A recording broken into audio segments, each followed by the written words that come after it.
Muy bien, pues son las 10 en punto. Si les parece bien, podemos empezar. Antes que nada, queremos darles la más cordial bienvenida a esta tercera sesión de la cuarta edición del Seminario Permanente de Evaluación, CEVAL, con el eje temático Evaluación e Innovación, Tendencias Emergentes. Les recordamos también que las grabaciones de las sesiones anteriores se pueden encontrar en el sitio web del CEVAL, cuya dirección pondremos en el chat para que puedan acceder a él. Agradecemos profundamente su asistencia el día de hoy. En esta ocasión contamos con la doctora Juana San Martín, coordinadora del Servicio de Idiomas de la Universidad de Murcia, España, quien nos dará la conferencia titulada Impacto de las pruebas de evaluación. ¿Podemos controlar sus efectos en la enseñanza de lenguas? Bienvenida, doctora Juana San Martín. Y antes de dar Gracias. inicio, no quiero dejar de agradecer el apoyo que hemos recibido en la organización del seminario. En primer lugar, a la directora del CEPE, Anel Pérez Martínez, por brindar la oportunidad de proseguir con el seminario, así como al secretario general, Jorge Jiménez, al secretario académico, Luis Miguel Samperio, a la coordinadora de español, Sácil Sobrevilla Moreno, a la jefa del departamento de evaluación, Diana Elena Martínez, por reactivar el seminario y su compromiso con el proyecto y finalmente, pero no menos importante, a Maribel Carmona Herrera y a Carlos Montert del Departamento de Tecnología Educativa por su apoyo tecnológico y a Pablo Nagano del Departamento de Comunicación y Vinculación por el apoyo de diseño y difusión. Sin más preámbulos, le cedemos la palabra a la maestra Laura Salvador, que será la moderadora de esta sesión, y extendemos nuestro más sincero agradecimiento a la doctora Juana San Martín por su generosidad al compartir sus conocimientos con nosotros hoy. Muchas gracias. Muchas gracias, Edgar. Y antes que nada, quiero saludar a nuestra audiencia que nos acompaña el día de hoy.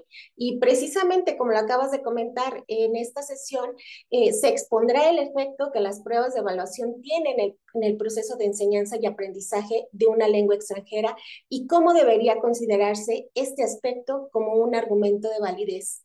Además, la doctora Juana San Martín también tocará otro punto muy importante sobre la influencia que los actuales sistemas de evaluación online producen en los diferentes elementos involucrados en la enseñanza de lenguas. Entonces, pues le agradecemos, como bien mencionas, Edgar, a la doctora que haya aceptado esta invitación para compartirnos su conocimiento.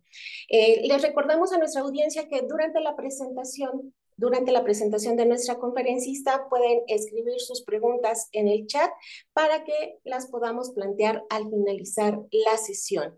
También que el enlace para el registro de su asistencia aparecerá durante la transmisión y que es importante que registren su asistencia debido a que deben de contar con el 80% de asistencia para poder obtener su constancia de participación en este seminario y sobre todo en este ciclo de conferencias.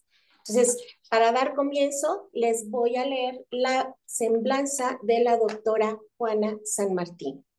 Ella coordina el Servicio de Idiomas de la Universidad de Murcia, donde ha impartido clases de español y literatura para extranjeros desde el año 2004.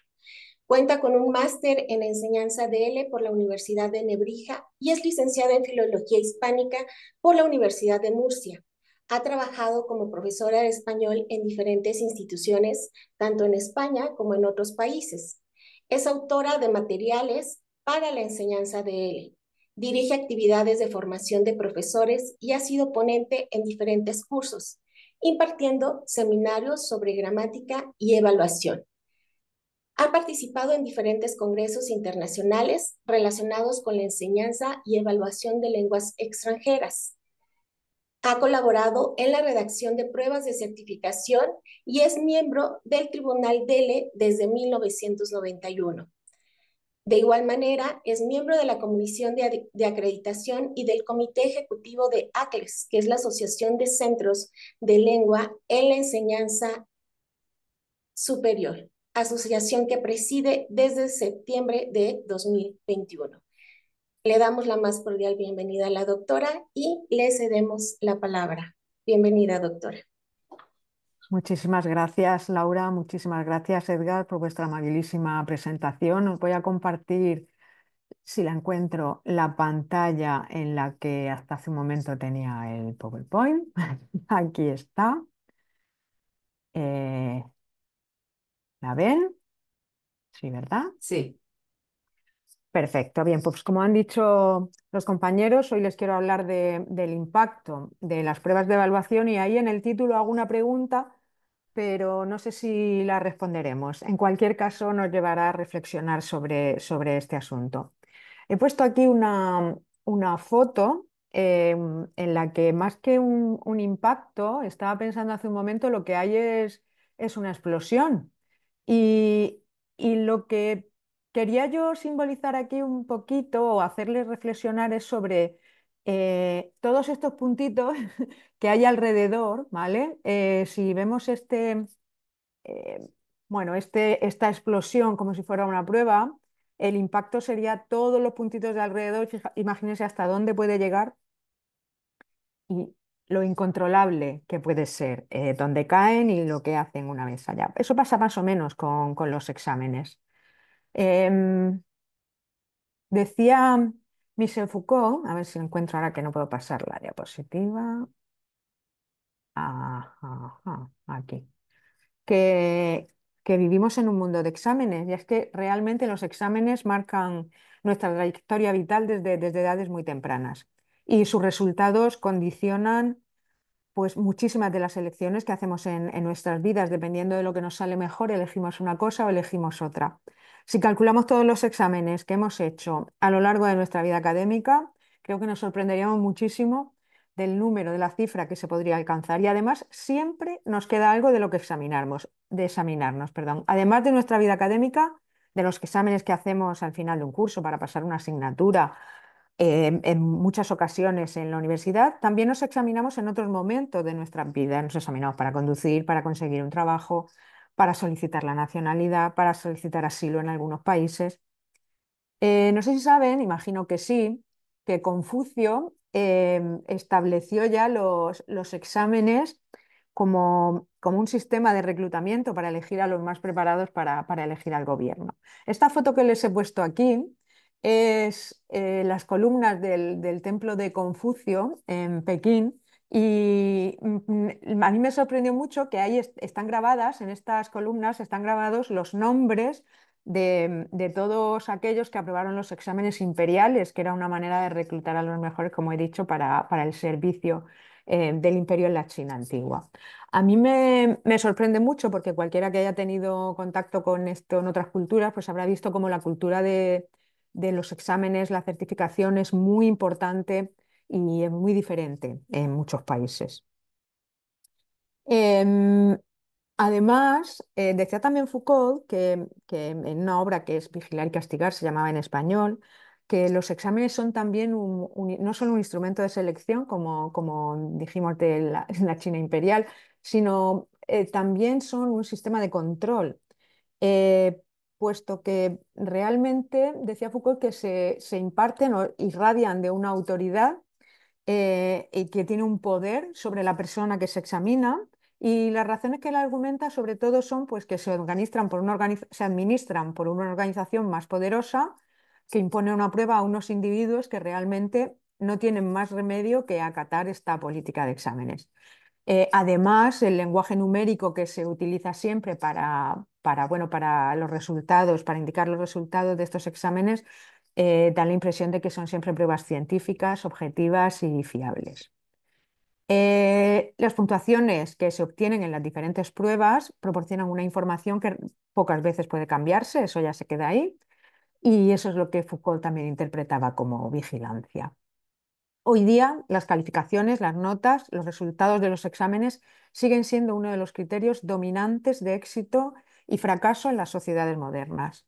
determinan el futuro de las personas y dan la sensación de que los exámenes son el principal indicador de nuestra valía como individuos, ¿no? Los padres hablan de las notas de los hijos, de los resultados de sus exámenes, las abuelas hablan de las notas de sus nietos y siempre tenemos pendiente de qué sacamos en aquel momento, ¿no? Es como un indicador muy importante en nuestras vidas. Actualmente, además, en el último apartado que tienen ahí es cómo se refiere a los exámenes de competencia lingüística, que se han convertido además en un requisito imprescindible tanto en la vida académica como en la laboral. Por lo menos en España y en otros países hay una fiebre por tener títulos de lengua y se empieza examinando pues, a los niños de inglés sobre todo a edades muy tempranas y se argumenta que los exámenes son una motivación. ¿De acuerdo? Hay que medir los resultados de los programas educativos de alguna manera, siempre que se haga con esa intención, una intención legítima y que las herramientas que se utilicen sean las adecuadas. Si no, más que una motivación, vamos a conseguir todo lo contrario, vamos a conseguir un trauma en algunas personas. De hecho, todos tendremos alguna experiencia relacionada, mala experiencia relacionada con algún examen y esa también de lo que es hablar una lengua. Pero además, las pruebas de competencia lingüística se utilizan para muchos otros fines, que tienen unas consecuencias muy importantes en la vida de las personas, que probablemente esos fines no se contemplaban cuando se concibió la prueba. Veremos más adelante algunos conceptos relacionados con estos usos. Aquí les muestro los logos de algunas de las certificaciones, de las pruebas de certificación que se consideran aceptables internacionalmente. Algunos de estos certificados incluso se llaman certificados oficiales. Algunos lo son en algunos países, ¿vale? Por ejemplo, el DEL en España es el único oficial, ¿vale? O los de las escuelas oficiales de idiomas. Pero todos los demás no. No sabemos muy bien qué significa oficial. Es decir, a mí me gusta llamarlos pruebas de amplio reconocimiento o de reconocimiento internacional, ¿no?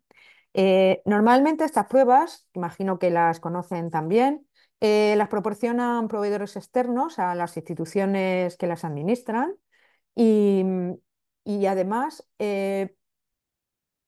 estas instituciones utilizan sus pruebas y se aceptan en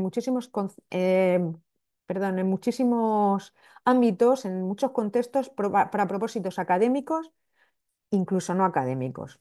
En España, también en otros países de Europa, por eso está el mapa así puesto. Los requisitos lingüísticos son habituales en el ámbito universitario, sobre todo para la movilidad internacional y para el acceso a la formación de posgrado y en algunas universidades también para obtener el título. Es un requisito para egresar en la universidad. Fuera del ámbito académico, se han generalizado también para el acceso a la función pública en la mayoría de los puestos, desde cartero hasta bombero hasta policía, siempre hay un requisito de lengua extranjera. Y, por supuesto, para el acceso a la función pública docente, en algunos casos es un requisito y en algunos casos pues es un mérito, ¿no? No sé si estas certificaciones son iguales en vuestro contexto, si se tienen en cuenta estas certificaciones para inglés o para otros idiomas o para español. ¿Son las mismas? ¿Las conocéis? ¿Os resultan familiares? ¿Me podéis responder en el chat?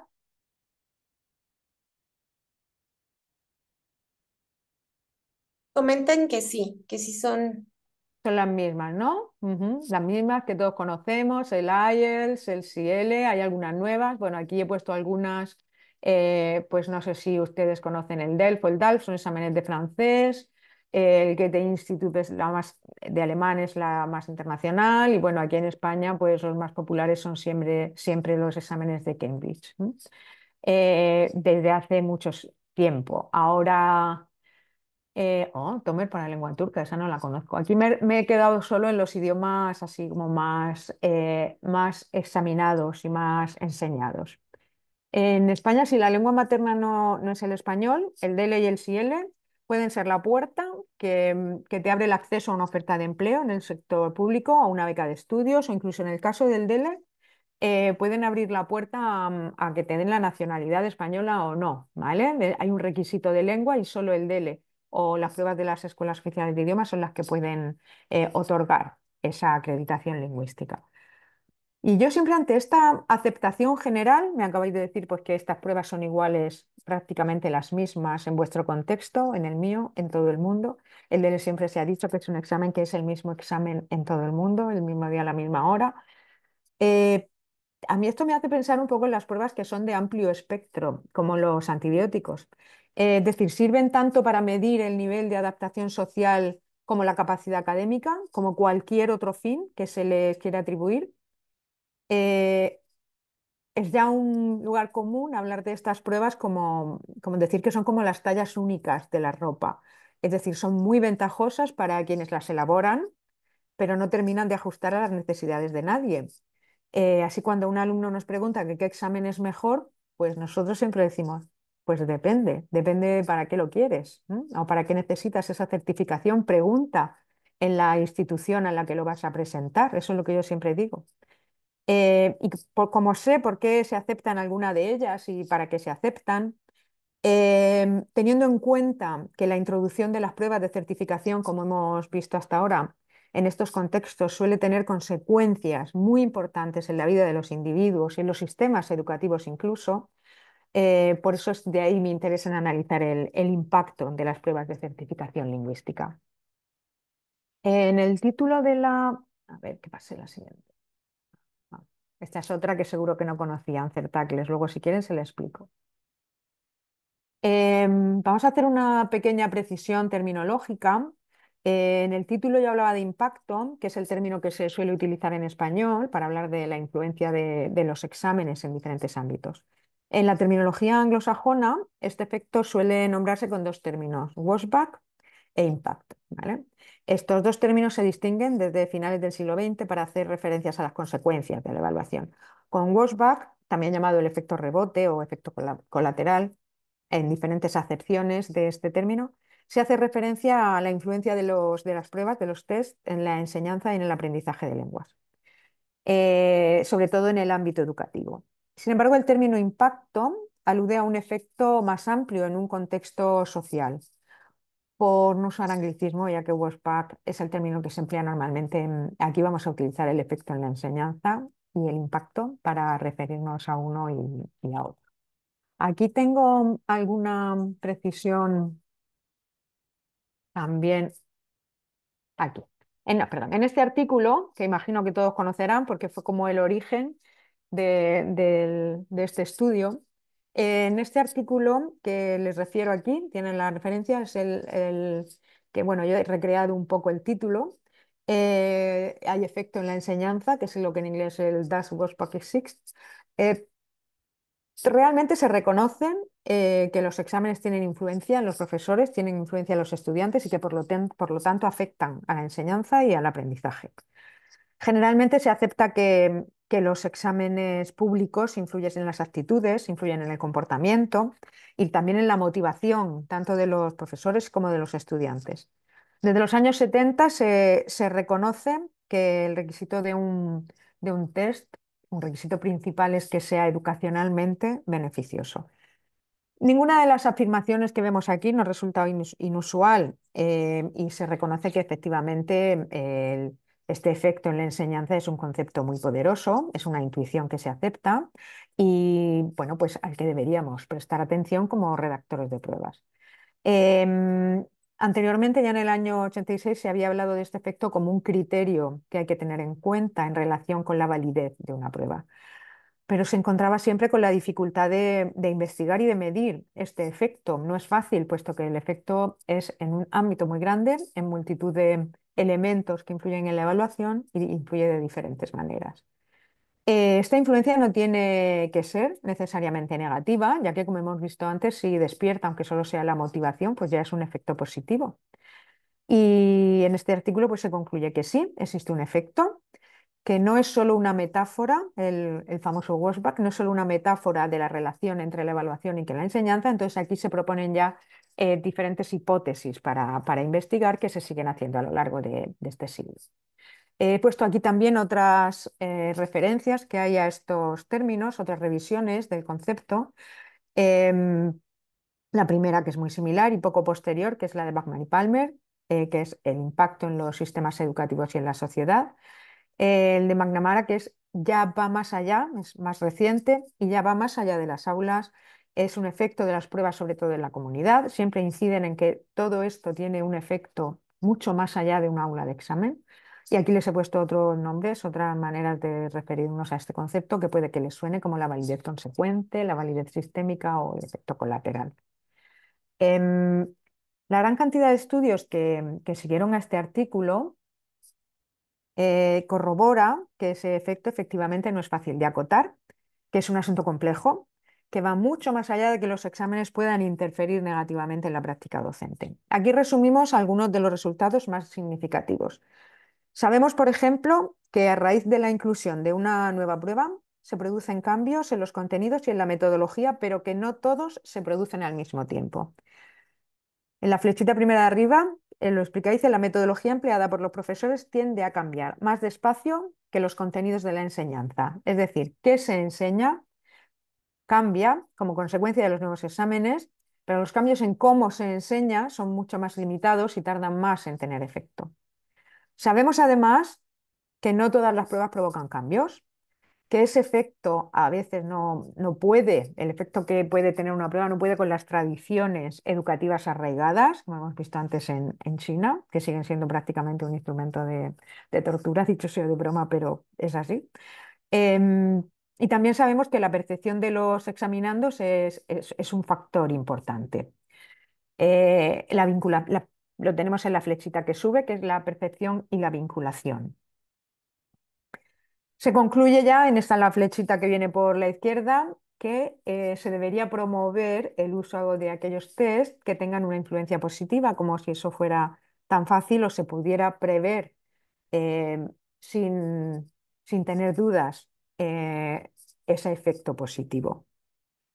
También les he puesto aquí diferentes propuestas para esa influencia, para fomentar esa influencia positiva.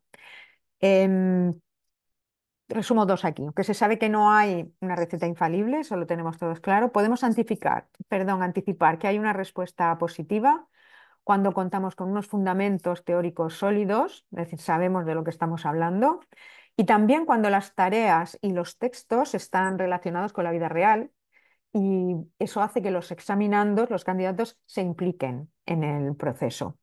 Esto tiene que ver con un par de conceptos que vamos a ver después, como son la autenticidad y la interactividad. En la primera se hace hincapié en aspectos de la prueba, pero en la segunda la atención se centra en los examinando.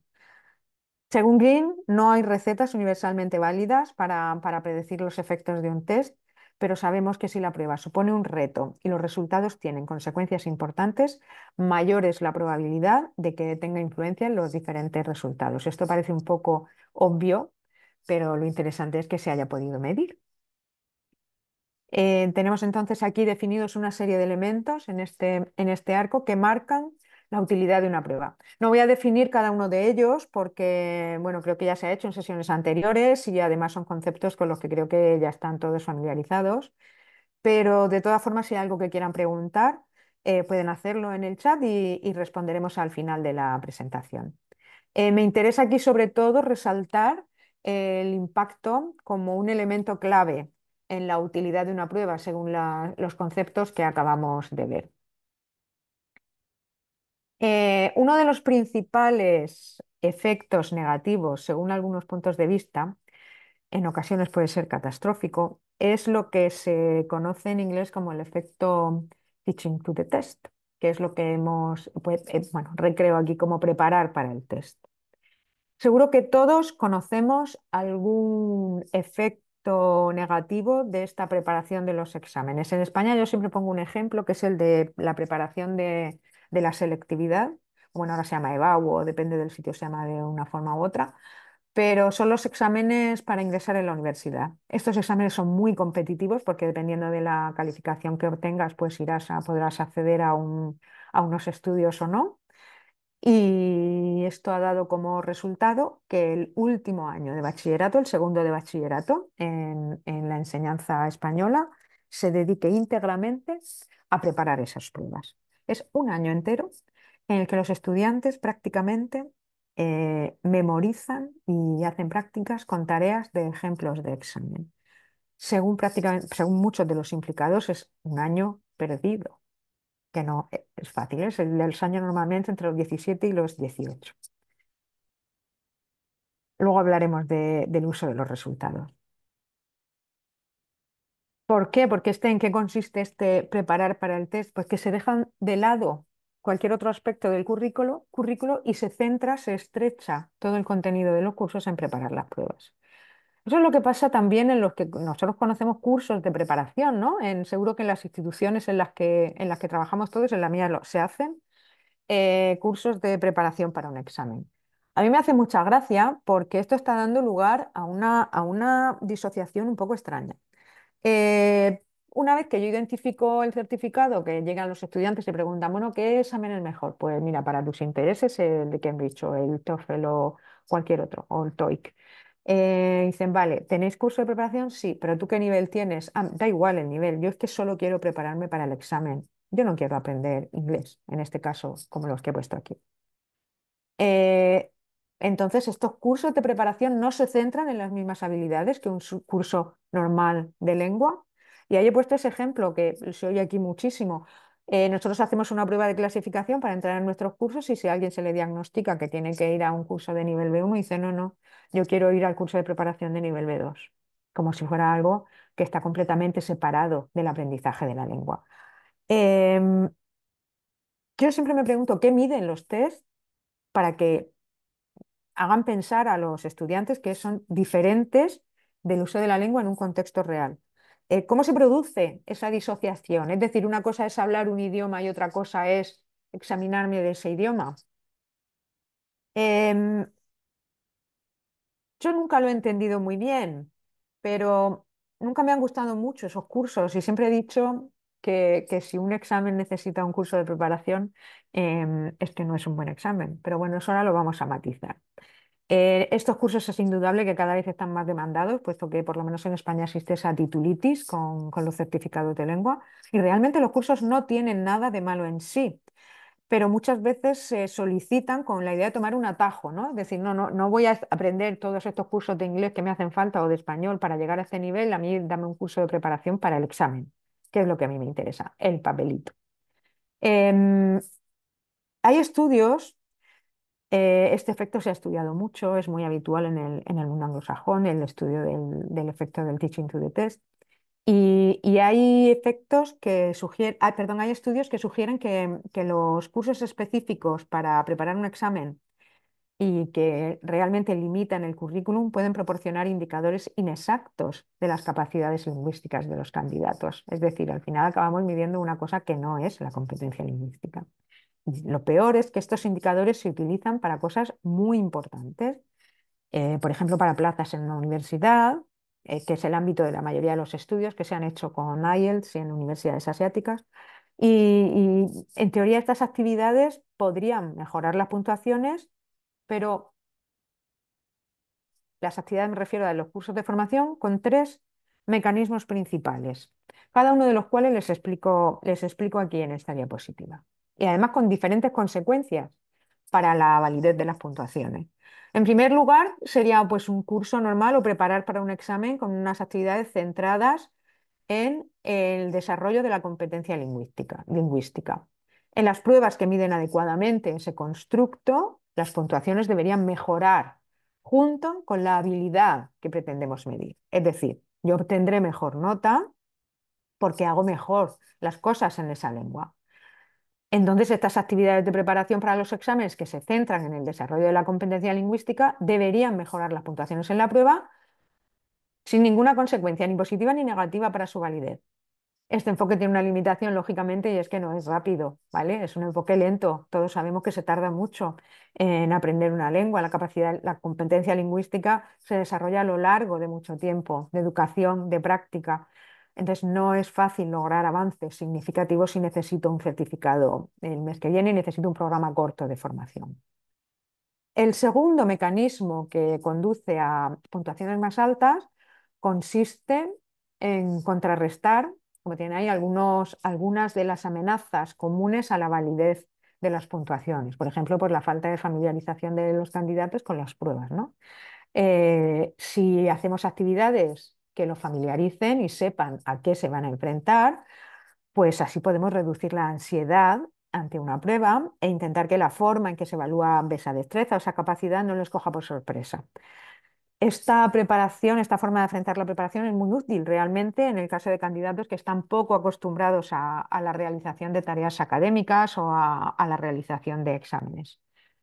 Realmente estas tareas no cambian la capacidad subyacente, es decir, no mejora su competencia lingüística, la competencia que voy a evaluar, pero sí que facilitan que los candidatos la demuestren con más comodidad en la prueba y así tienden a mejorar la validez de la puntuación. Y el tercer mecanismo, que es el que contrasta directamente con el anterior, y es que sí conduce a puntuaciones más altas, pero ¿cómo?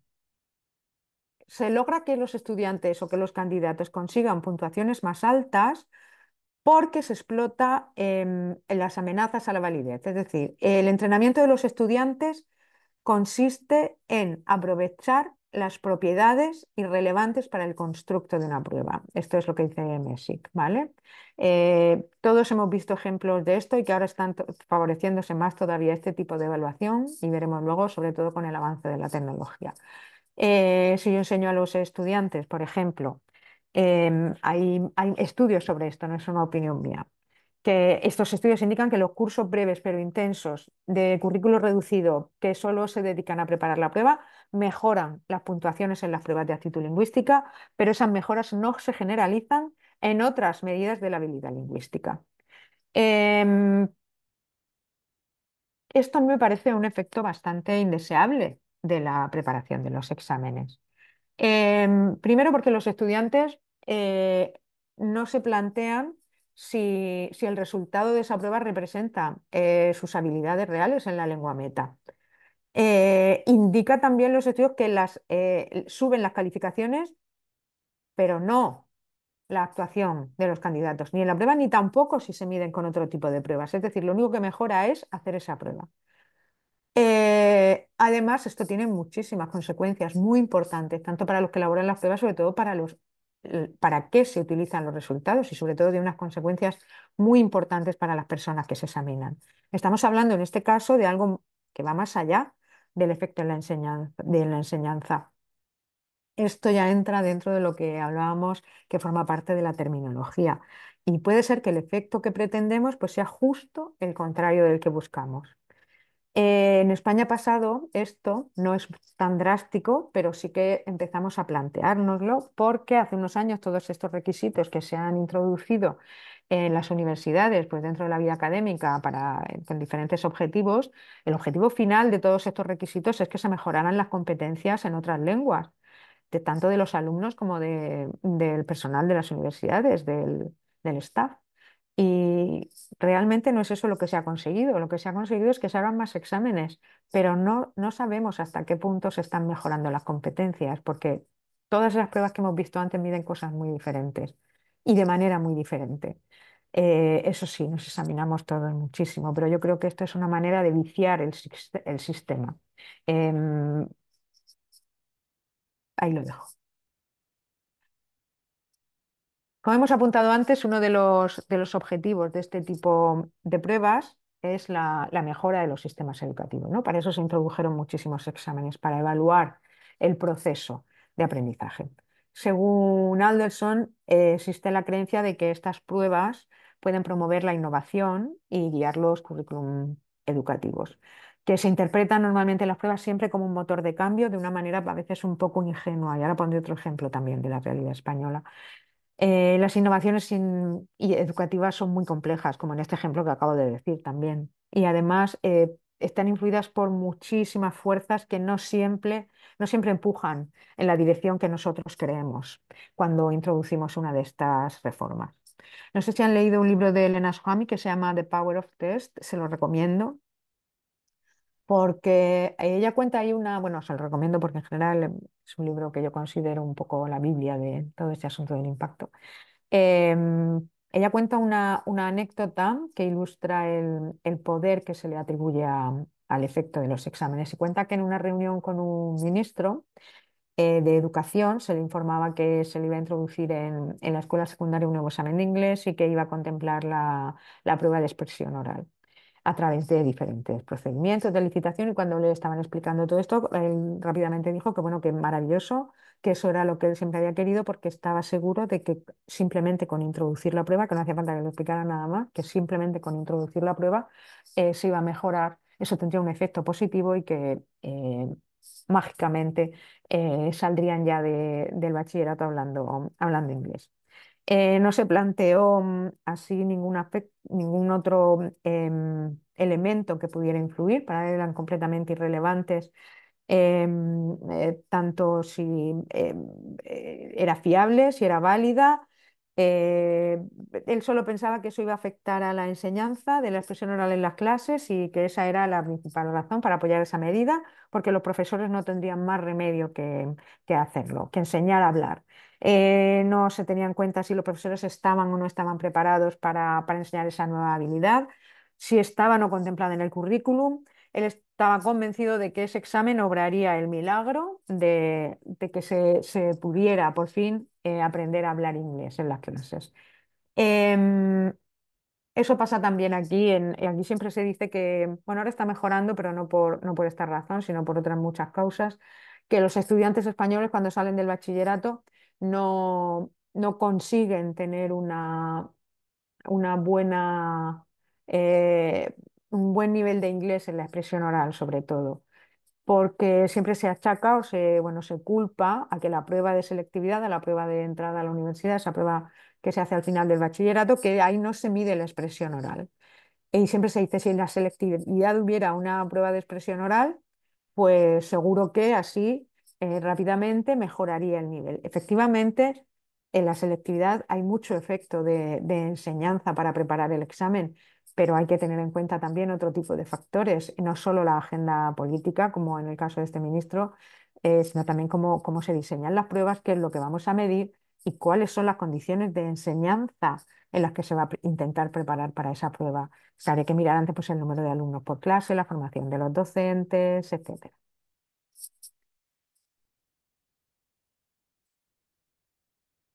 Podemos leer aquí también una definición del impacto que se aplica a las pruebas de idiomas. Eh, Dice en este trabajo, Sabilan Khalifa dice que se considera que el impacto es un concepto superior que abarca los efectos y las consecuencias más generalizadas que se derivan del desarrollo y el uso de las evaluaciones lingüísticas en el contexto social. Em, Trabajos como este insisten sobre todo en las oportunidades en la vida de los examinandos, por ejemplo, controlando el acceso a la educación y al empleo. Influyen también en el sistema social del que forman parte cuando los resultados se usan para tomar decisiones importantes, como la planificación curricular o la financiación de las escuelas, o cuando realmente lo que se busca es crear oportunidades comerciales. Los efectos no previstos, que los hay, no siempre son los que queremos que produzcan, crean incentivos perversos, los llaman en este trabajo, como por ejemplo cuando los efectos de una prueba se utilizan para evaluarla, de una prueba que se hace a los alumnos, se utiliza para evaluar las escuelas. Eh, Esto ha pasado en varias iniciativas, ¿no? Por ejemplo, la iniciativa aquella de una ley americana el No Children Left Behind, me parece que se llamaba, también el informe PISA, que se hace con lo mismo. ¿Qué pasa? Que entonces todos los maestros cambian, todos los docentes cambian la práctica para mejorar los resultados del test. Pero así se impacta negativamente en el aprendizaje, pero también en otros aspectos, que son los incentivos perversos. Por ejemplo, se mejora la financiación de las escuelas que obtienen mejores resultados. Así no se rompe la cadena. Siempre obtendrán mejores resultados las mismas escuelas, porque todos sabemos que hay muchos factores que influyen en que una escuela obtenga mejores resultados o no. Em, Concluyen estos autores que la consideración del impacto de los test debe ser integrada en los procesos de validación. Es decir, justo cuando diseñamos la prueba es cuando tenemos que pensar en qué vamos a hacer con los resultados de esa prueba. No podemos cambiarlo después. Les proponen un modelo de impacto a través del diseño de la prueba que tenga en cuenta todos los elementos del sistema educativo y las características del test, que tengan en cuenta el contexto, los participantes, la temporización, los métodos de investigación, los resultados. No es fácil investigar el impacto. Lo propone también Saville en su tesis. Propone un modelo de evaluación que desde luego es muy completo, pero no es algo tan fácil. Es mucho más fácil medir otros de los aspectos que tenemos en las pruebas y siempre nos vamos a esos. Em, Al adaptar este modelo que ellos proponen, pues habría que reconceptualizar los diseños de la investigación para que sean adecuados, para que puedan entrar todos los aspectos, incluidos aspectos sociopolíticos, socioculturales que rodean el uso de los test, como hemos visto. Mediante esta propuesta, ellos lo que pretenden es que los sistemas de enseñanza y de evaluación se relacionen más estrechamente y así sean más capaces de responder a las necesidades del alumno. Esto supone acabar de alguna manera con la dicotomía entre la enseñanza y el aprendizaje, puesto que supone aprovechar los resultados de la evaluación en retroalimentar esos procesos de enseñanza y en mejorar la calidad. Y así se podría, de alguna manera, por lo menos intentar eliminar potencialmente los efectos negativos que tiene en la enseñanza el uso de determinadas pruebas que persisten en muchas aulas. Se ha acuñado últimamente que se le está dando muchas vueltas a esto. Esta disociación, luego lo veremos. Bueno, este es uno de los conceptos que se usan para hablar de esta retroalimentación o de esta relación que no podemos obviar. Aquí tenemos una de las definiciones de Brian North y se habla de alineación constructiva. Es decir, tanto nuestro currículum, la enseñanza, la evaluación, todos los planteamientos tienen que estar girar alrededor de una alineación. Todo tiene que estar alineado, todo tiene que ser coherente. Y para eso hay que hacer un diseño inverso, es decir, no diseñar un plan y luego un sistema de evaluación, sino que hay que identificar los objetivos, basarlos o basados en competencias del mundo real y luego diseñar tanto el currículum educativo como la evaluación alrededor de estos. Yo no sé si bueno, ahora vamos, luego le dejo para luego. Tenemos aquí algunos aspectos que quiero resaltar de la validez de las pruebas, porque realmente lo que medimos con la validez a veces todo este asunto del impacto lo dejamos fuera. Desde la segunda mitad del siglo XX, y por parte de uno de los padres del concepto de validez, que como sabes es un concepto clave en la evaluación, que todos sabemos que indica que la prueba mide lo que pretende medir. Ya se planteaba Messick que tanto los valores como las consecuencias sociales de un examen no se pueden ignorar al considerar la validez. Introdujo un factor social más explícitamente en este panorama con dos argumentos principales: que nuestras concepciones de lo que estamos midiendo y los factores que priorizamos en la medición van a reflejar unos valores que podemos asumir que serán sociales y culturales, y que además los test tienen efectos reales en los contextos educativos y sociales en los que se utilizan y que deben ser un motivo de preocupación para los responsables de las pruebas. No puedo lanzar un test sin haber previsto, por lo menos haber pensado en qué efectos va a tener o para qué se van a usar esos resultados. Em, Además, debe investigarse a lo largo del tiempo, porque el efecto que puede tener hoy cuando diseño un test puede cambiar. Es decir, esto es un proceso de validación que no se interrumpe, sino que se va haciendo siempre que la prueba se vaya aplicando.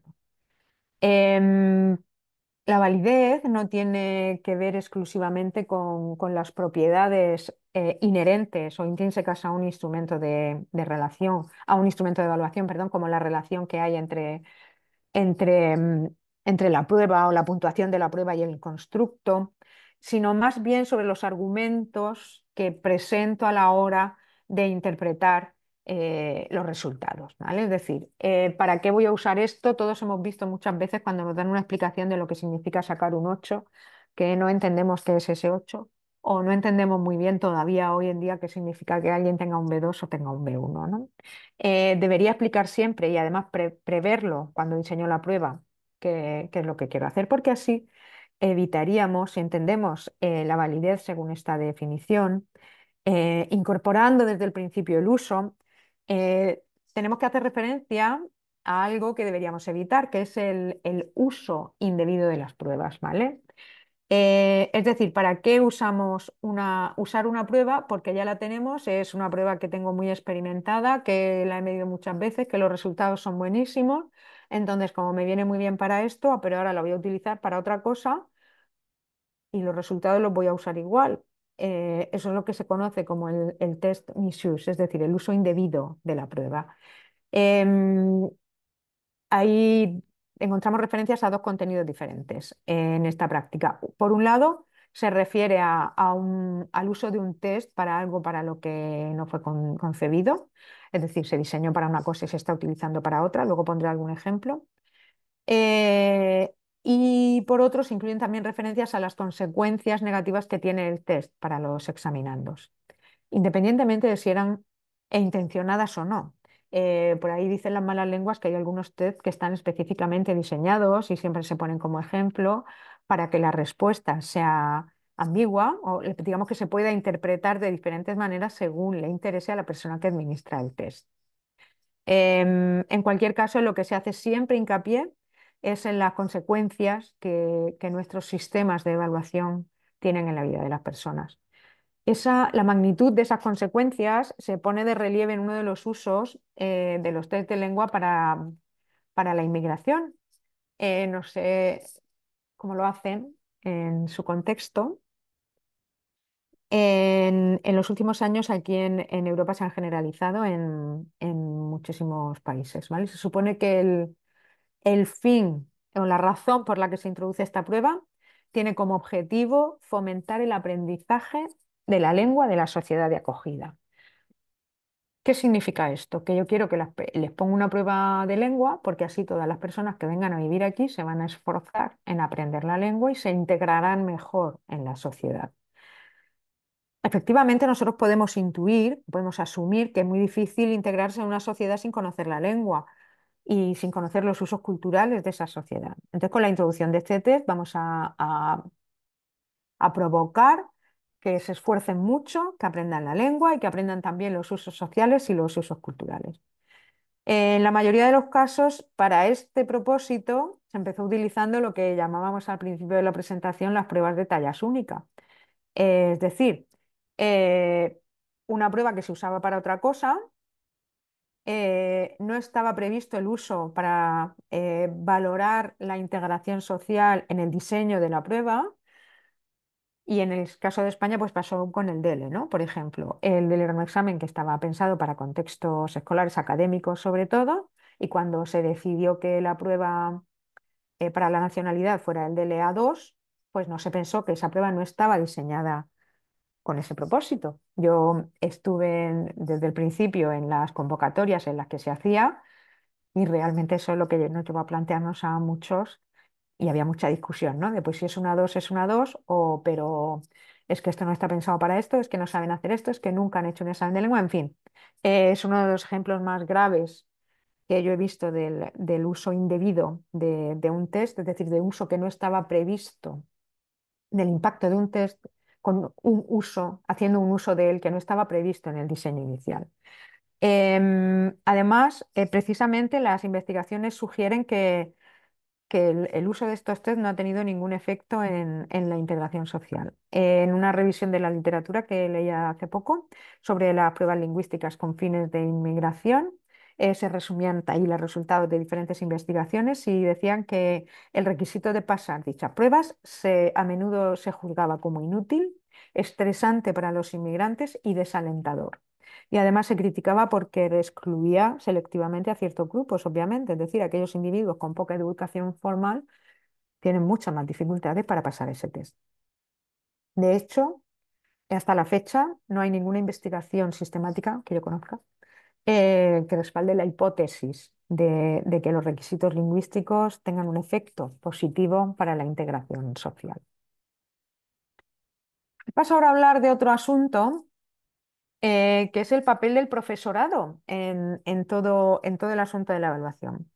Los profesores todos sabemos que son la piedra angular de cualquier sistema educativo, por su función en la formación de los estudiantes y en la evaluación. Cualquier reforma que no cuente con el profesorado está abocada al fracaso. Y además eso lo vemos, porque todo lo que se percibe como algo impuesto no tiene ningún éxito. Tengo que sentirme partícipe de lo que están haciendo porque yo soy la que está en el aula. Eh, y entonces aquí entran en valor los conocimientos que tiene el profesorado de idiomas sobre la evaluación, ¿no? Normalmente se suele percibir toda esta formación o toda esta de la evaluación como una carga adicional a las labores docentes. En mi caso, yo siempre lo cuento, no como un ejemplo, ¿no?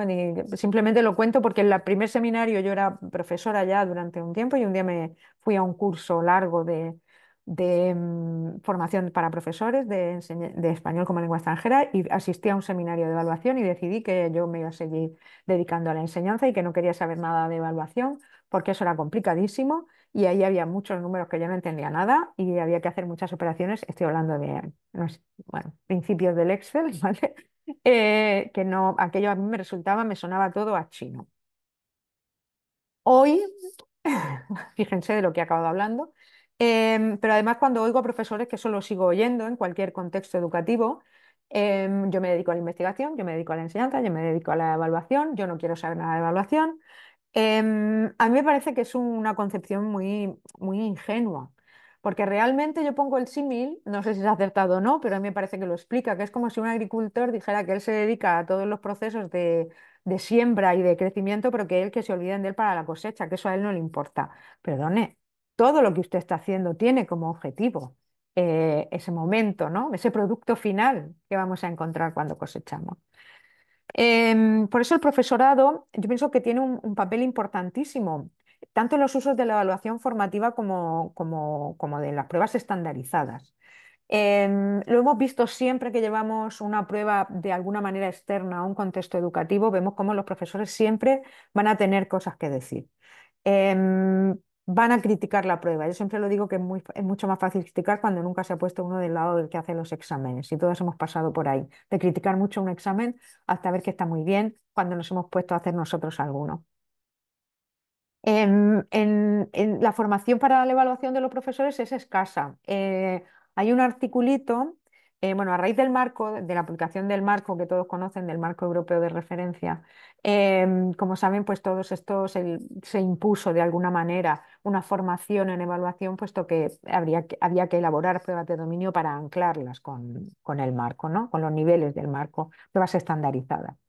Aquí les resumo algunos de los puntos de los que acabo de hablar y yo les decía que se veía como algo ajeno, que era irrelevante y sobre todo que esto estaba condicionado por los componentes de medida, ¿no? Por los componentes que se refieren que son cosas de alguna manera, factores psicométricos que escapan a nuestro alcance. Pero si lo pensamos desde el punto de vista de las pruebas, de cualquier tipo de prueba, incluso de las pruebas estandarizadas, tenemos que ver que la evaluación es un componente, o sea, la evaluación se alimenta del aula. En este estudio de Delgado y Rodríguez, que les cito aquí, hablan de que en un estudio que se entrevista aproximadamente a unos 300 profesores, y esto ahora está muy de moda, bueno, muy de moda, es decir, que he leído varios artículos sobre esto, pero este, como es el que más se acerca a mi contexto, les hablo de este.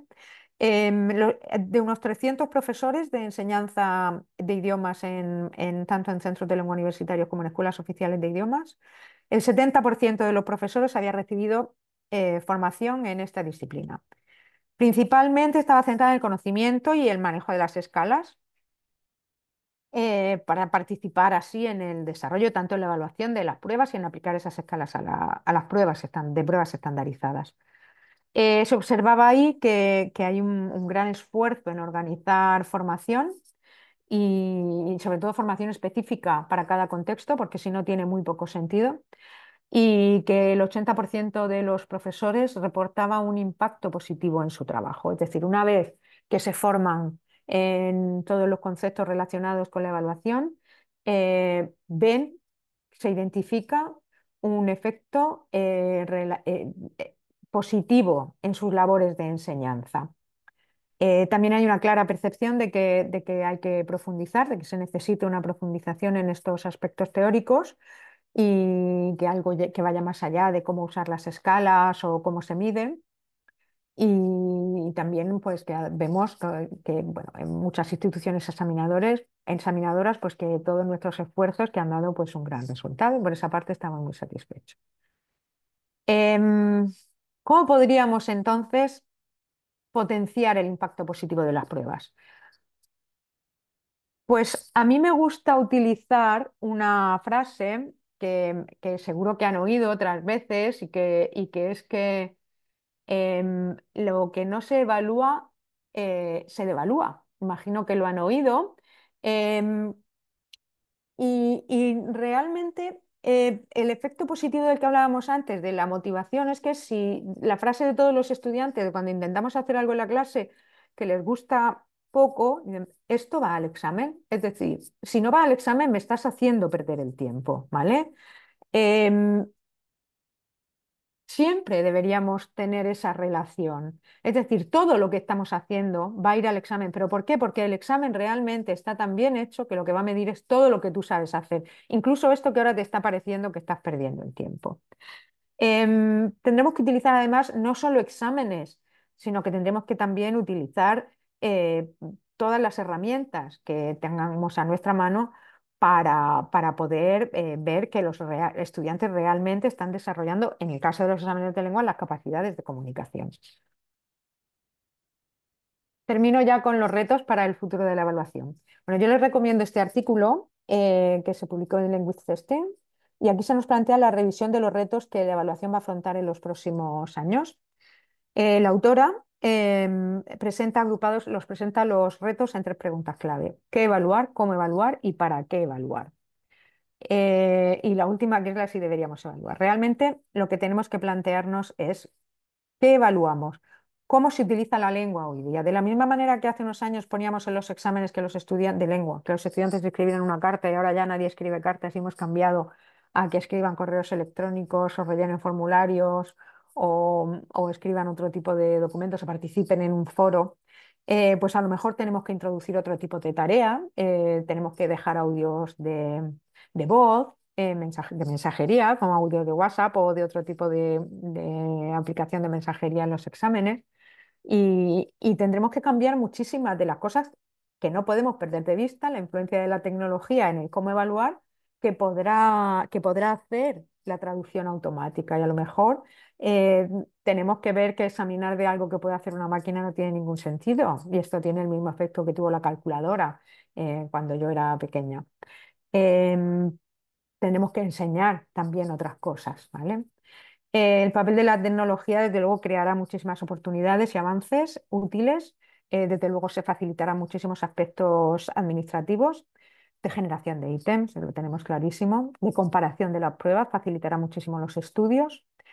Y el reto, que esto imagino que también lo han leído otras veces, el reto es que no perdamos de vista el constructo, porque si no, sí que en términos de impacto acabamos de anular toda nuestra labor. Es decir, realmente no podemos dejar que se evalúe porque es más fácil, porque así lo hace mejor la máquina y porque resulta mucho más fácil manejar las puntuaciones de un constructo limitado.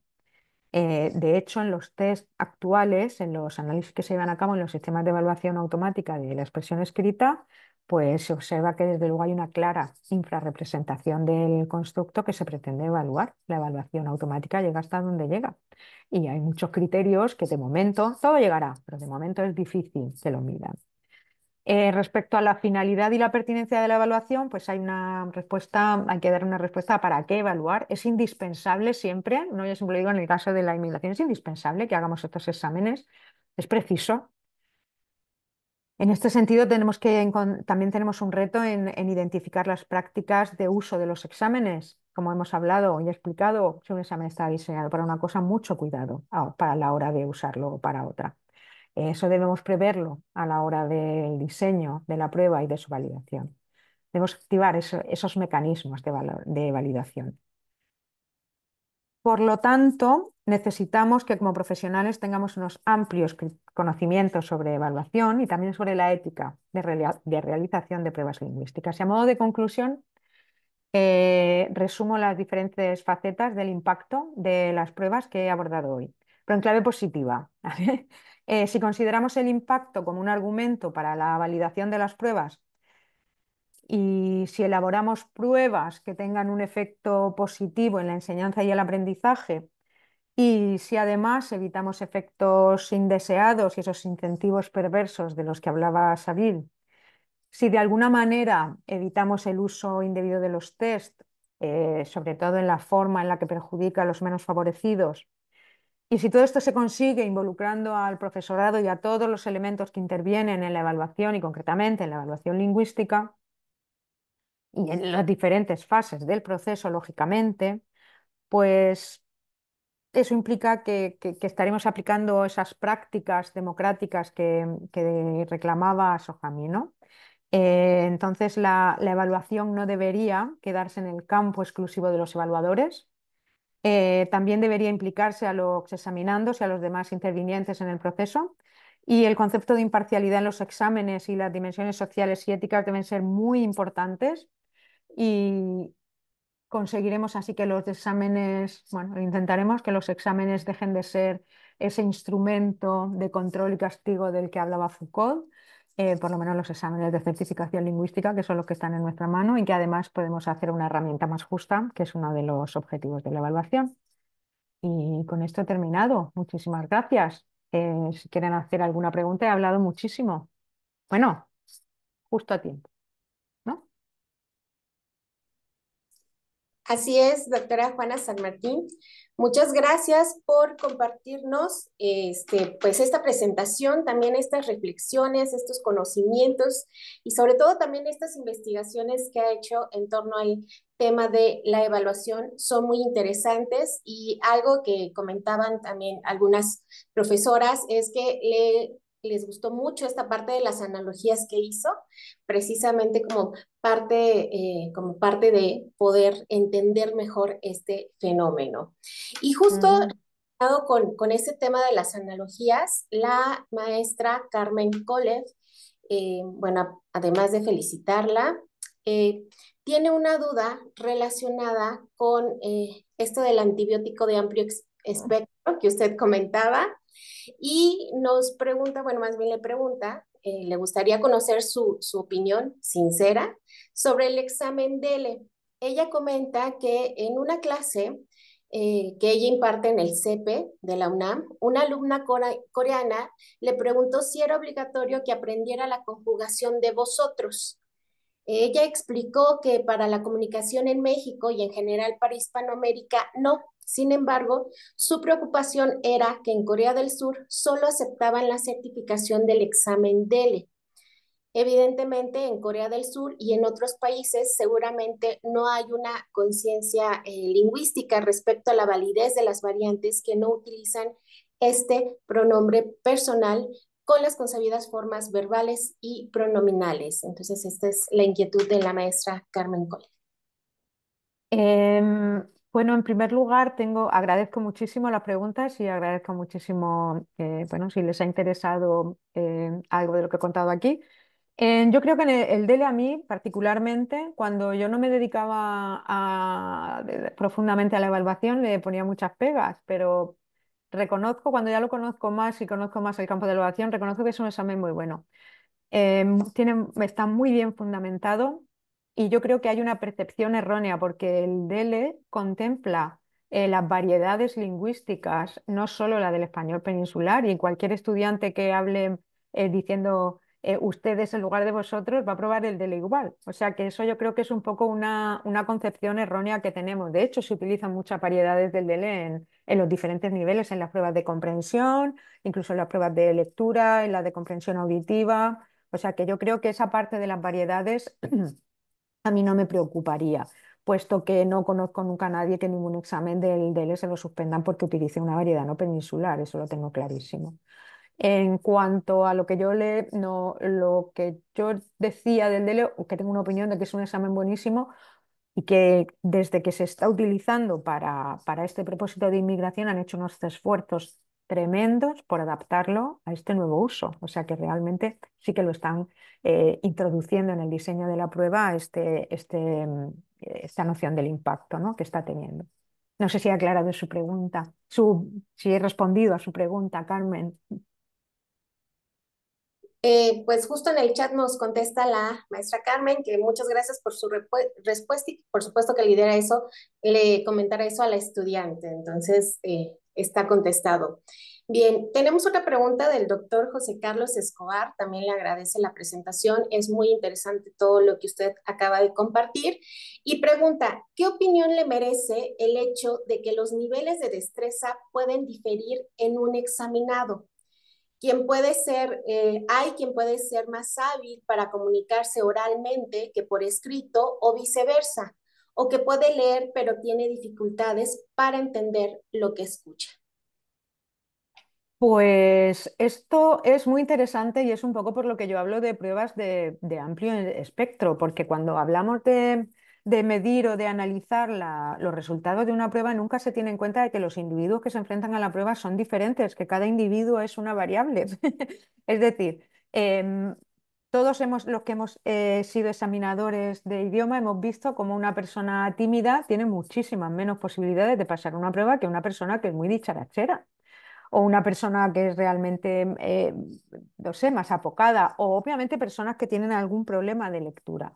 De hecho, ahora hay una nueva tendencia que es la del EDI, ¿no?, que es la equidad, diversidad, inclusión en la evaluación, que es la que ahora se está todo el mundo apuntando a este carro, puesto que nos hemos dado cuenta de que hay muchísimas variables, pues hay estudiantes que no pueden hablar en público. Hablar una lengua extranjera es algo que nos pone en una situación muy tensa. O sea, nos cuesta un esfuerzo muy grande, la mayoría de las veces nos incomoda. Eso juega siempre en contra de nuestra actuación. Y muchísimas veces en los exámenes no sacan lo mejor de los alumnos. Y eso siempre, por eso hablaba yo de utilizar otras herramientas de evaluación, porque y de esa síntesis que he hablado también en la evaluación sumativa perdón, la evaluación formativa y la evaluación certificativa. Cuando yo tengo un estudiante todo el año en un curso, durante un curso, y estoy todo el rato hablando que al final que va a tener que superar una prueba y siempre hablamos mucho de los exámenes y cómo va a ser el examen y esto va a salir en el examen. Realmente siempre tenemos la sensación de que es injusto, de que ese estudiante que ha estado en clase, haya trabajado durante todo el año, yo sé perfectamente porque lo veo muchas horas a la semana y sé lo que sabe hacer en esa lengua. ¿Por qué tengo que fiarme de la calificación del examen? Que puede tener un mal día, le puede doler la cabeza, puede que no escuche bien. O sea que yo creo que cuantas más herramientas o cuanta más información tengamos a la hora de emitir juicios sobre las habilidades de ese candidato, es mucho mejor. Yo soy muy ahora de hecho los exámenes, después de la pandemia y todas las revoluciones tecnológicas que nos trajo y todo esto, no sé si han oído hablar siempre cuando es un examen de los que hemos hecho siempre, siempre dicen que eso es un examen muy del siglo XX. Que se ven como antiguos, ¿no? O sea que ahora tenemos que esperar otro tipo de herramientas de evaluación. No sé si he respondido a la pregunta, si no es así. Muchas gracias, doctora. Tenemos en el chat más felicitaciones y más agradecimientos por su presentación. Y también tenemos otra pregunta de la maestra Marcela Nieto. Ella pregunta, Ujú. ¿qué le diría a los docentes que no están de acuerdo con los exámenes de certificación? ¿Existe algún beneficio? Qué buena pregunta. Eso es lo que realmente pregunta tiene que enfoque en este artículo. ¿Por qué somos tan fanáticos de los exámenes de certificación? No hay otra manera de medir la competencia lingüística. Sí que es cierto que, tenemos que estandarizar de alguna manera, pero esa estandarización siempre tiene que ir en línea teniendo en cuenta la diversidad de los candidatos y sobre todo teniendo en cuenta el impacto que eso puede tener. A mí hace poco me preguntaba alguien que si podíamos dar por válido un no sé qué cosa de un certificado de un curso, no tenía nada que ver con lo que yo hago, pero era para un proceso de selección de algo y decía, es que ha presentado un certificado de un curso. Nosotros tenemos muy claro que un curso no certifica, un curso dice lo que el maestro o tu profesor dice que has hecho en ese curso. Ya, pero es que tiene un curso de C1, esto puede suponer que tiene un C2. Digo, pues yo qué sé. no ha dicho nada, nadie ha medido si ese señor tiene un B2 o no tiene un B2, perdón. Eh, Solo que en un curso de C1 fue capaz de hacer ese curso de C1. Pero como mi respuesta fue, mira, si no tiene que operar a nadie a corazón abierto en ese idioma, pues indubio pro reo. Es decir, siempre a favor del candidato, ¿no? Ese es mi punto de vista. Pero bien es cierto que luego, pues a la hora de decisiones importantes, como pueden ser las becas o los puestos de trabajo, etcétera, pues me temo que no hay otra manera que de contemplarlo que o hacemos una prueba ad hoc, que no siempre está al alcance de todo el mundo, o utilizamos una de las pruebas estandarizadas. Yo de lo que realmente pienso es que deberíamos coger, bueno, saber lo que son, es decir, tener conciencia de que una prueba de este tipo, una prueba de reconocimiento internacional, es tan amplia que no sabemos si la información que nos da es realmente lo que queremos de nuestros candidatos. Muchas gracias, doctora. También le agradece a la maestra Marcela Nieto por esta respuesta. Tenemos otra pregunta de la maestra Jacqueline Enríquez. Ella pregunta, ¿cómo podemos redefinir el propósito de las evaluaciones para que se enfoquen más en el proceso de aprendizaje continuo y menos en la simple medición de resultados, garantizando al mismo tiempo su relevancia y aplicabilidad en la práctica educativa? Ay, me encantaría poder responder a esa pregunta así con una seguridad, diciendo, sí, hay que hacer esto, pero yo no lo sé. Pues yo creo que deberíamos ir aplicando a sistemas de evaluación aplicados a nuestro contexto, aplicado a lo que queremos que los alumnos aprendan, es decir, hacerlo coherente. Si quiero que mi alumno aprenda, o si quiero examinar a alguien, por ejemplo, ahora, esta mañana hablaba de un requisito de inglés para el cuerpo de policía en España. ¿Y qué tipos de certificados se aceptan? Vamos a ver, a estos señores les hacen una prueba que no tiene nada que ver con lo que ellos van a hacer en la vida real. Si acepto un certificado de Cambridge, no hay ningún certificado. Y pongo este por poner un ejemplo enfocado a la policía o qué va a hacer un policía, ¿no? Con la enseñanza pienso que pasa lo mismo. Yo tendría que adaptar, tener una gran formación, que el profesorado en general tuviera una gran formación en evaluación, no tiene por qué conocer todo cómo se llevan a cabo todos los procedimientos estadísticos de validación de las pruebas, pero por lo menos saber interpretarlos y tener esa sensibilidad a la hora de poner un examen que le lleve a ver si realmente su práctica docente es adecuada y está consiguiendo los resultados que él pretendía. Otra cosa ya es la evaluación estandarizada, esa que a mí siempre me ha parecido injusta. ¿Vale? No encuentro manera de que eso sea más justo, pero bueno, hay que intentar mitigar la mejor manera posible todas esas causas. A través, ya les digo que está ahora se está estudiándose mucho los efectos de la diversidad y la equidad y la inclusión. Ok, muchas gracias, doctora. La profesora Ruth de la Rosa dice que es muy interesante el factor del impacto de la evaluación en su sentido más amplio, que solo la obtención de un puntaje en el TESS. Entonces, eso es precisamente una reflexión que se Mm, lleva de esta sesión, ¿no? La ujú. doctora Beatriz Granda le agradece por su presentación. Comenta que resulta de mucha utilidad para reflexionar en qué, cómo y para qué estamos evaluando. Entonces, eso también es estas reflexiones a las que se van llegando y ver que no solamente es la evaluación el fin de algo, ¿no? Sino es todo un Ujú, eso. ujú. También tenemos más felicitaciones por esta presentación y nos preguntan si su presentación la podrá compartir. Bueno, les recordamos que está grabada esta sesión y la van a poder Claro, ver en la página del CEBAL, entonces ahí pueden retomar la presentación que nos hizo la doctora. exactamente. Y si necesitan cualquier otra información, pues les he compartido al principio mi dirección de correo electrónico, pero se la voy a poner aquí. Esta es mi dirección de trabajo en la Universidad de Murcia y se la pongo aquí por si alguien quiere hacer alguna consulta específica, ahí la tienen. Y muchísimas gracias a todos por el interés. Me Así es. alegro de que haya servido de algo.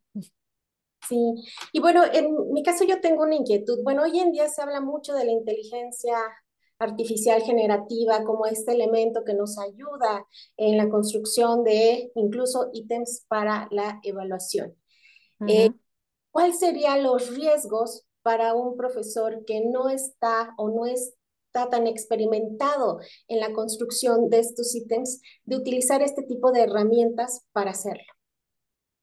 Pues un riesgo grandísimo, como los de utilizar cualquier prueba que uno no conoce o que la que uno no ha participado y todos nos hemos dado cuenta que si no una prueba que no analizas detenidamente, ¿quién no se ha cogido cualquier cosa que ha encontrado y la ha llevado a clase y una vez que estaba ya administrándose para una evaluación así sin poca importancia he dicho, madre mía, qué disparate, ¿esto para qué es? Si valen dos, ¿no? Por ejemplo, yo siempre recomiendo que se hagan prácticas con ChatGPT para crear exámenes, para crear test, para crear preguntas de opción múltiple. Realmente tenemos que ser nosotros, estar después, revisarlo y ser muy críticos con los resultados que se hacen. Nos quita mucho trabajo, ¿vale? Puede llegar a quitarnos mucho trabajo, pero obviamente no podemos dejar a la máquina que trabaje sola, ¿vale? Siempre tenemos que estar analizando y desde nuestra práctica y desde luego desde nuestra formación somos capaces de ver si una pregunta me sirve de algo o no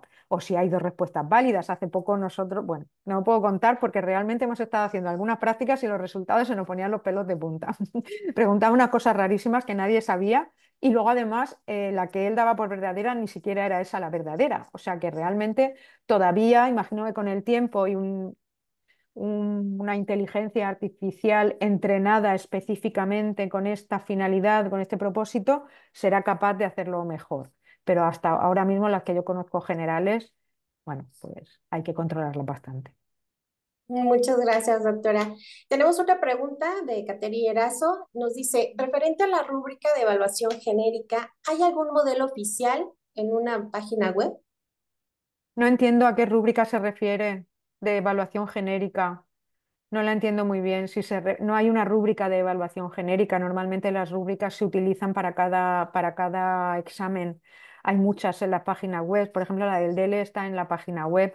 La del SIELE también. Normalmente las entidades examinadoras suelen publicar las rúbricas o los criterios, por lo menos que van a tener en cuenta. Esa información es transparente, tiene que ser transparente, si no estamos jugando, y utilizando malas artes con los candidatos. Una persona tiene que saber qué va a ser importante en lo que ella diga, ¿no? Así es. Y bueno, Diana Martínez le da nuevamente las gracias por su valiosa contribución a este seminario y por su reflexión final sobre el futuro de la evaluación. En este caso también habla sobre estos dos puntos claves de la formación del profesorado en el área de evaluación y también la manera en la que hacemos evaluación formativa. Sin duda, pues Ujú, reflexión, comenta Diana, es algo en lo que hay que trabajar eh, ujú.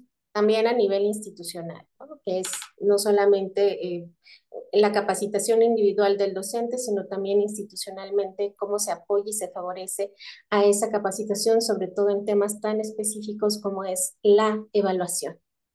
Estoy completamente de acuerdo porque, como ya hemos visto, las consecuencias de la interpretación que puede tener la interpretación de determinados resultados para la vida de las personas es muy importante. Sí. Eh, También Martín Vélez nos comenta que es interesante en cuanto a la reflexión sobre el impacto y otras variables en la construcción de evaluación y construcción de pruebas. Él ha identificado varias fuentes en Internet Ujú. incluidas en su presentación. Se- ¿Cuál es la de Delgado y Rodríguez 2022? Bueno, sí, pueden... Pues se la voy a buscar porque ahora mismo no la tengo, pero se la busco ahora mismo, la de Delgado Rodríguez, porque veo que hay una de las fuentes que pone, creo que es la de Tineke Bunfot, ¿vale? Delgado Rodríguez 2022, no la tengo ahora mismo delante, tengo el artículo, pero a ver, no, este no es, se llama... Un momentito porque voy a mirar en mi carpeta de archivos, ¿vale? El artículo, si tenemos tiempo, si no, pues a esa persona ya se lo mandaré, que me hace mucha gracia porque se llama Martín Vélez Salas y parece que hace una síntesis de mis nombres familiares Claro.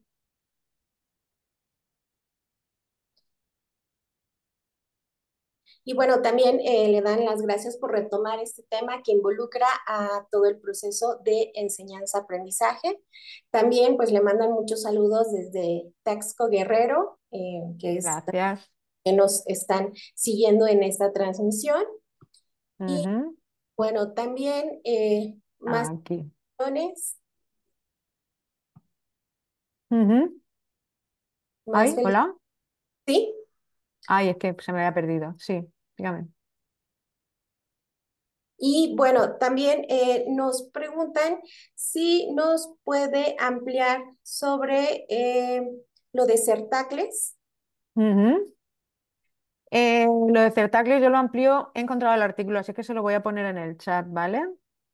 El artículo de Delgado Rodríguez, si, si puedo.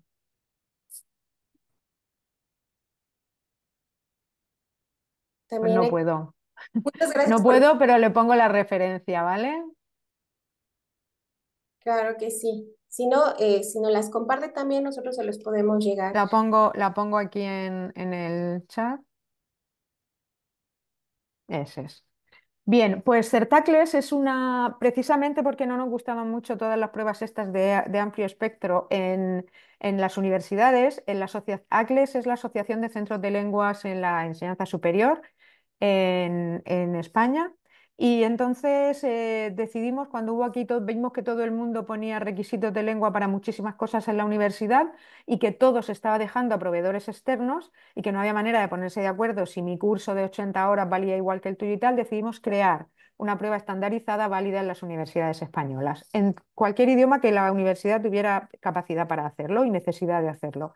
Y así nació Certacles, que ha cumplido ya, no sé si son 12 años o 13, y es un modelo que tiene ahora mismo un gran reconocimiento, ¿vale? Es un modelo que estamos reformando ahora para adaptarlo al Companion Volume, que está consensuado entre los centros de lenguas españoles, que está basado en destrezas y tiene una fundamentación teórica sólida y al que las universidades pueden adherirse para examinar a sus estudiantes, a su personal, etcétera, en los diferentes niveles y lenguas que ellos consideren oportunos. Muchas gracias, doctora. Martín Vélez también le agradece que haya compartido su correo electrónico. Ya le mandó un mensaje precisamente Ujú. contactarla. Maribel Carmona también la felicita, se une a las felicitaciones por esta presentación. Y Diana Martínez nos hace otra pregunta. Dice, en su experiencia como evaluadora de exámenes de certificación, ¿cuál es la mayor área de oportunidad de estos instrumentos? ¿Perdón, de este qué? De estos instrumentos de los exámenes de certificación. La mayor área de profundidad. De oportunidad. Ah, de oportunidad de los exámenes. No entiendo muy bien lo del área de oportunidad. ¿Se Eh, me puede explicar un poquito a qué se refiere con eso? claro, en este caso como apela un poquito a esta parte de usted como evaluadora de exámenes de Ujú. Sí, certificación, sí. ¿cuál Ujú. cree que desde su perspectiva puede ser una oportunidad de mejora de estos Ah, instrumentos? perdón. Oportunidad de mejora. Qué buena idea. Pues yo creo que eso hay que ir viéndolo. Todos lo vemos y yo creo que escuchar, lo vemos cuando somos examinadores y si tienen esa experiencia lo habrán visto. Las buenas instituciones examinadoras siempre piden opinión y piden que se haga un informe. Cuando, por ejemplo, el DELE, que administra los exámenes con muchísimos tribunales en todo el mundo, siempre hacemos un informe. Y siempre encontramos mejoras. Bueno, no mejoras, digamos cambios que nos gustaría hacer, pero claro, somos muy diferentes en diferentes contextos. Yo creo que la oportunidad de mejora siempre la va a ver el examinador en su propio contexto de examen. Y eso lo hemos visto muchas veces porque las normas que son muy rígidas siempre, pero nosotros como examinadores, a veces que tenemos cabeza sobre los hombros y tenemos sentido común, somos capaces de ver cómo podemos facilitar que el candidato, cómo sacar lo mejor del candidato en esa prueba. No digo que nos tengamos que saltar las indicaciones que nos dan los proveedores de exámenes o las especificaciones del examen, pero sí a lo mejor tenemos que poner un poquito más de nuestra parte, sobre todo en esas pruebas de expresión oral en las que vemos que el candidato es tímido, en las que vemos que el candidato no entiende muy bien qué es lo que está haciendo. Yo siempre intento, por lo menos en los grupos de examinadores con los que yo trabajo, que prime la empatía y no la autoridad a la hora de hacer los exámenes. Yo creo que es fundamental. Y así lo hacemos también en todas nuestras convocatorias. Muchas gracias, doctora. Y pues bueno, también le mandan saludos desde Cobán, Guatemala, para que vea que se conectan desde muchos Gracias. lugares, también no solamente de México, sino también de Ujú. Latinoamérica. Entonces, Muy bien. más felicitaciones sobre el trabajo que está realizando y sobre todo por compartir esta información a través de este seminario. Si ya no hay ninguna otra pregunta en el chat, vamos a proceder a dar cierre a esta mesa, no sin antes recordarles a nuestros asistentes que la última sesión del seminario se llevará a cabo el día jueves 28 de noviembre. Con esta última sesión se dará cierre al ciclo de conferencias. Los invitamos precisamente a que no se pierdan este, esta última sesión. Y pues bueno, le agradecemos nuevamente a la doctora Juana San Martín por habernos acompañado en esta sesión, por habernos hecho reflexionar en torno a este tema de las pruebas, de también las necesidades de formación docente, pues llevarnos estas reflexiones para emprender acciones. Entonces, muchas gracias, doctora. Fue un placer Gracias estar a ustedes. y le agradecemos mucho su presencia, su participación. Gracias nuevamente a todos los que han apoyado para poder llevar a cabo estas sesiones del seminario y nos vemos en la última sesión. Muy buenas tardes o noches a todos. Muchas gracias. Muchas gracias. Gracias. Gracias.